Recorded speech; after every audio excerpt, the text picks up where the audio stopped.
Hi guys, welcome back to my channel. So ఈ వీడియోలో నేను మీకు లేపాక్షి చూపిస్తాను. అప్పటి రాజుల కాలంలో నిర్మించిన సుందర దేవాలయాల్లో లేపాక్షి దేవాలయం ఒకటి. సో ఇది ఆంధ్రప్రదేశ్ అనంతపూర్ డిస్ట్రిక్ట్లో ఉంది.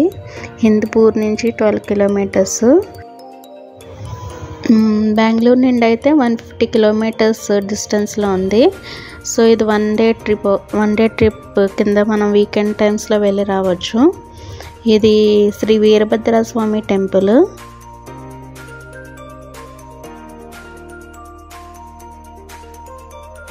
దాదాపు 500 ఏళ్ల చరిత్ర కలిగిన ఈ వీరభద్ర ఆలయం చుట్టూ ఎన్నో పౌరాణిక చారిత్రక కథలున్నాయి. విజయనగర ప్రభువైన శ్రీకృష్ణదేవరాయల పరిపాలనా కాలంలో ఈ ఆలయాన్ని కట్టించారు. కానీ స్థల పురాణం ప్రకారం లేపాక్షి ప్రాచీనత రామాయణం కాలం నాటిది. చరిత్ర పూర్వకాలాన దీని పేరు కూర్మశైలం. మహర్షి అగస్త్యులు వారు పాపనాశేశ్వర అనే శివలింగాన్ని ఇక్కడ ప్రతిష్ఠించి ఇక్కడున్న గుహల్లో కొంతకాలం తపస్సు చేసుకుంటూ కాలం గడిపారని స్థల పురాణం చెబుతుంది.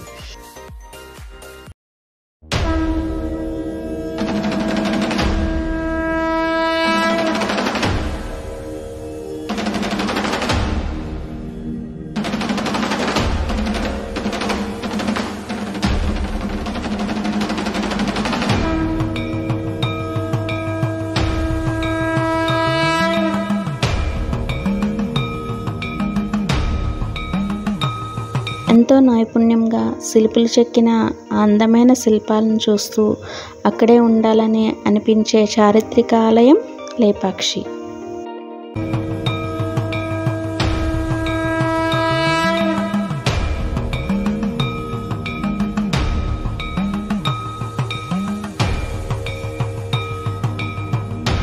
సీతమ్మ తల్లిని రావణుడు చెరపట్టి తీసుకెళ్తుంటే ఆమెను కాపాడబోయి గాయపడ్డ జటాయువుని చూసిన శ్రీరామచంద్రుడు లే పక్షి అని పిలిస్తే జటాయువు లేచి నిల్చుందని, అందుకే ఈ స్థలానికి లేపాక్షి అని పేరు వచ్చిందని చెప్తుంటారు.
मेरे मन में शंकरा तू बसा है उस तरह, मुझे भरम था जो है मेरा था कभी नहीं मेरा, अर्थ क्या निरर्थ क्या जो भी है सभी तेरा. గుడి లోపల తల ఎత్తి పైకి చూస్తే మనకి రంగురంగు బొమ్మలు కనిపిస్తాయి. ఈ గుడి పైకప్పు దాదాపు 500 ఏళ్ల నుంచి ఈ వర్ణ చిత్రాలు ఉన్నాయంట. ప్రధాన వీరభద్ర దేవాలయం పైకప్పుపై ఇవి కనిపిస్తాయి. వీటిలో పురాణ కథలతో పాటు కృష్ణుని కథలు, శివుని కళ్యాణము, శివుని 15 అవతారాల చిత్రాలు ఉన్నాయి. ఇవి అతిపెద్ద చిత్రాలంట. ఏషియాలో మరెక్కడా లేవని చిత్రకారులు చెప్తుంటారంట. మనం కింద నుంచి తల ఎత్తి చూస్తే కనుక ఇవి కనిపించేటట్టు వేశారంట. అప్పుడు దేవాలయాలు కట్టినప్పుడు శిల్పులు దేవులతో పాటు సమకాలీన విశేషాలు, చిత్రాలు శిల్పాల్లో ఉట్టిపడేలా చూస్తారు. దీనివల్ల మనకు విజయనగరం కాలం నాటి సామాజిక విశేషాలు తెలుస్తున్నాయని ఇక్కడ చెప్తున్నారు.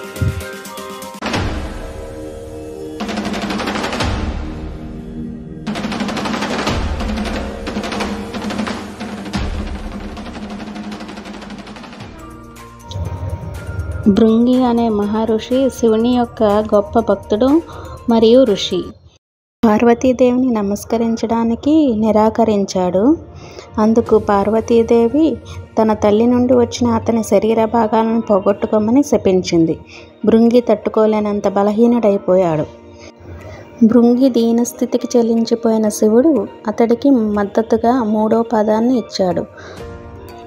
భృంగేశ్వరుడు తరచుగా మూఢకాలతో నృత్యం చేస్తున్నట్లు చిత్రీకరించబడింది.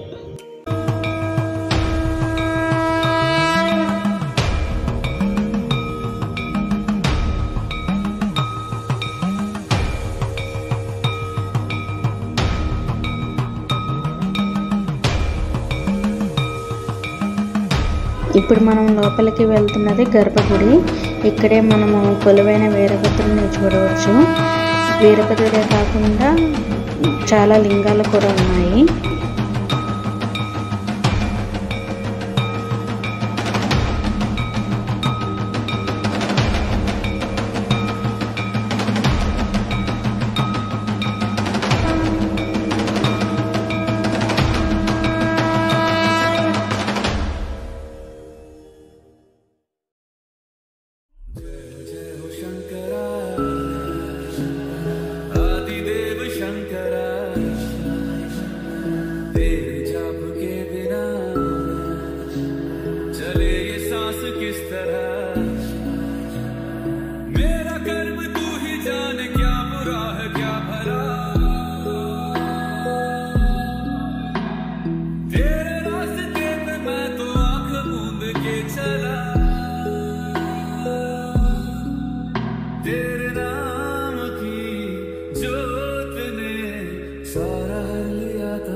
ఇప్పుడు మనం చూస్తుంది రామలింగము. ఇది స్వయంగా శ్రీరాముడే ఈ లింగాన్ని ప్రతిష్ఠించారని పురాణ చరిత్ర చెప్తుంది.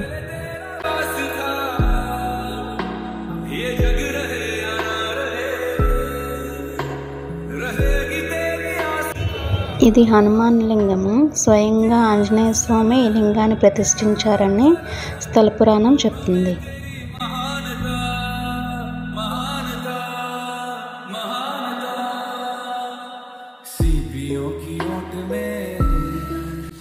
ఇక్కడ గర్భగుడి పై సీలింగ్ భాగం పైన మనం వీరభద్రుని యొక్క చిత్రం చూడవచ్చు.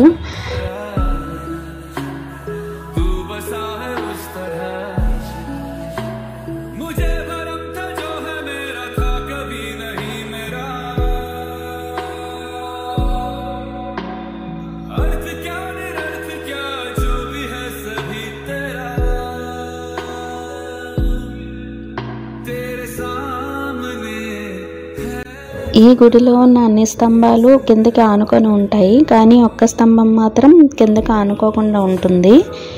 ఈ స్తంభం కింద సుమారు 1/4 అంగుళం మేర స్తంభం అడుగు భాగానికి కిందనున్న నేలకు మధ్య ఖాళీ ఉంటుంది. ఇలా ఎందుకంటే ఏ కారణం చేతైనా మండపం కూలిపోయే పరిస్థితి వస్తే, భూకంపము, ప్రకృతి వైపరీత్యాలు కలిగితే ఈ వేలాడే స్తంభము కిందకి ఆని ఏ ఒక్క స్తంభము పడిపోకుండా అన్ని స్తంభాలను కట్టడి చేస్తుందంట. ఇది మనందరికీ తెలియని ఇంకో ప్రత్యేకత. సో ముఖ్యంగా ఈ వేలాడే స్తంభం ఇక్కడ మనకి ముఖ్య ఆకర్షణగా చెప్తుంటారు.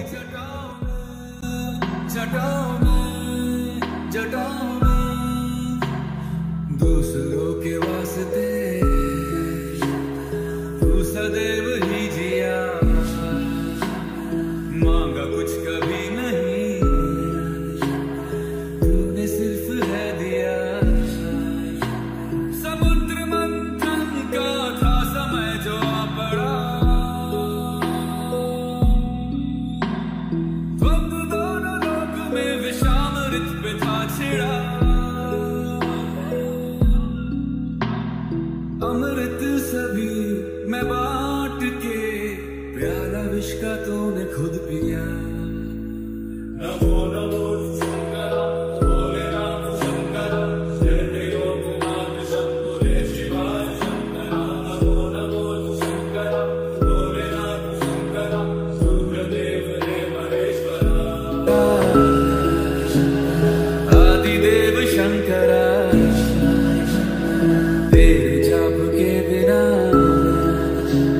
चले ये सांस किस तरह, मेरा कर्म तू ही जान, क्या बुरा है क्या भला। तेरे रास्ते पे मैं तो आंख मूंद के चला। 2.5 అడుగుల పాదముద్ర. ఇది సీతాదేవి పాదముద్ర అని ప్రముఖ పురాణము. సీతను అపహరించిన లంక రాక్షసరాజు రావణుడు లంకకు వెళ్ళే మార్గంలో ఈ ప్రదేశంలో విశ్రాంతి తీసుకున్నాడని చెప్తుంటారు.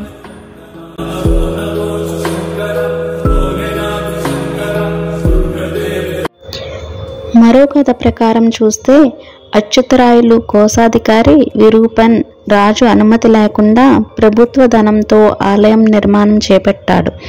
నిర్మాణం చాలా వరకు పూర్తయి కళ్యాణ మండపం నిర్మాణం జరుగుతున్న సమయంలో రాజుగారికి ఈ విషయాన్ని విరూపన్ వ్యతిరేకులు చేరవేశారు. దీంతో విరూపన్ ముందుగానే రాజు విధించబోయే శిక్షను తనకు తానుగా విధించుకొని 2 కళ్ళను తీసివేసి కళ్యాణ మండపం దక్షిణ వైపున ఉండే గోడకు విసిరికొట్టాడట. అలా కళ్ళు విసిరకొట్టిన ఆనవాళ్లుగా అక్కడే గోడపై నుండి ఎర్రటి గుర్తులను స్థానికులు చూపుతూ ఉంటారు. ఇక్కడ మనకి గోడపై కనిపిస్తున్న ఎర్రటి గుర్తులు విరూపన్ 2 కళ్ళు తీసివేసి గోడకు విసిరికొట్టాడు కదా, అవే గుర్తులు ఇప్పుడు మనం చూస్తున్నాము.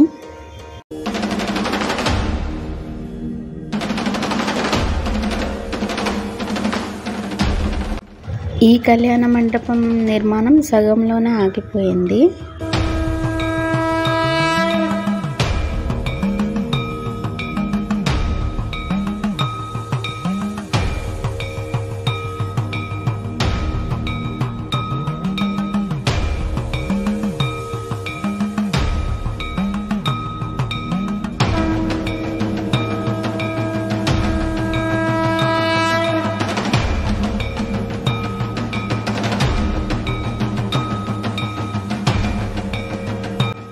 సప్తహుడ్ నాగలింగం ఇది. ఈ శిల్పము శివుణ్ణి సూచిస్తుంది మరియు 7 తలల నాగపాముతో అలంకరించబడి ఉంటుంది. 20 అడుగుల ఎత్తులో ఉన్న ఈ విస్మయం కలిగించే ఏకశిలా శివలింగం చూడదగ్గ దృశ్యం. ఇది ఒక గంభీరమైన నాగ యొక్క రక్షిత హుడలతో కప్పబడి మంత్రముగ్ధమైన పట్టికను సృష్టిస్తుంది. పురాణాల ప్రకారం ఈ అసాధారణ లింగం అద్భుతమైన వేగంతో చెక్కబడి కేవలం కొన్ని గంటల్లో పూర్తయిందని చెప్తుంటారు. తన తల్లి వంట చేసే సమయాన్ని గడపడానికి శిల్పులు ఒక రాతి ముక్కపై పనిచేయాలని నిర్ణయించుకున్నారు. వారు ఒక అందమైన శివలింగాన్ని రూపొందించారు. ఈ అద్భుత సృష్టిని చూసిన శిల్పి తల్లి పూర్తిగా ఆశ్చర్యపోయింది. ఈ ఆకస్మిక అభిమానం అనుకోకుండా ఒక ఆధ్యాత్మిక సంఘటనకు ప్రేరేపించింది. నాగలింగం వెనుక ఉన్న బండరాయి ఆ క్షణంలోనే విడిపోయింది. స్థల పురాణం చెబుతుంది. మనకి గుడి లోపల నుండి కూడా జటాయు కనిపిస్తుంది. సో మొత్తం ఇక్కడ 3 ప్రధాన ఆలయాలు, 3 ఉపాలయాలు, ఒక అర్ధ మండపం, నాట్య మండపం ఉన్నాయి. వీరభద్రునితో పాటు విష్ణువు, శివుడు, దుర్గాదేవుల గుళ్ళు ఒకే ప్రాంగణంలో ఉన్నాయి. అద్భుత శిల్పాలు చెక్కిన స్తంభాలు అనేకం ఉన్నాయి.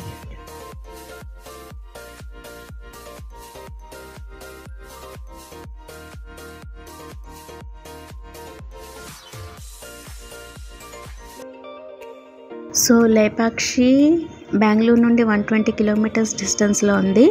ఇది ఓన్లీ 1 డే ట్రిప్. మార్నింగ్ వెళ్ళి ఈవినింగ్ వచ్చేయచ్చు. So the temple is excellent attraction. Many beautiful sculptures ఉన్నాయి, మెనీ పిల్లర్స్ ఉన్నాయి and hanging pillar is special attraction. మనం ఏన్షియంట్ పెయింటింగ్స్ కూడా చూడవచ్చు. సో తప్పకుండా ఏన్షియంట్ టెంపుల్ని విజిట్ చేయండి. మీకు నా వీడియో నచ్చినట్లయితే కనుక please subscribe my channel. Thank you for watching.